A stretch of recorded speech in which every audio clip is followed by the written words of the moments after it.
Sule pastikan Rizky Febian dan Mahalini ijab kabul secara Islam. Akhirnya, teka-teki pernikahan Rizky Febian dengan Mahalini soal perbedaan agama keduanya terjawab sudah melalui Sule. Ya, Sule memastikan jika putra sulungnya, Rizky Febian dan Mahalini bakal menjalani ijab kabul secara Islam.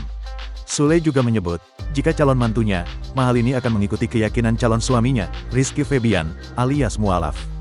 Sebelumnya rencana pernikahan pasangan penyanyi itu menuai sorotan karena kedua mempelai diketahui menganut kepercayaan yang berbeda.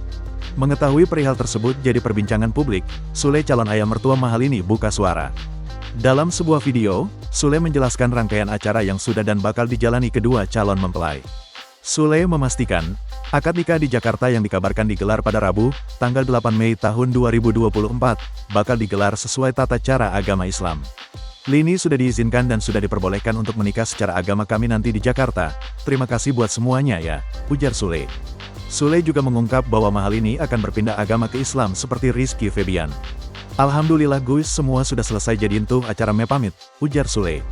Pamitan dari keluarga dan juga leluhurnya Lini bahwasanya Lini akan berpindah agama, lanjutnya.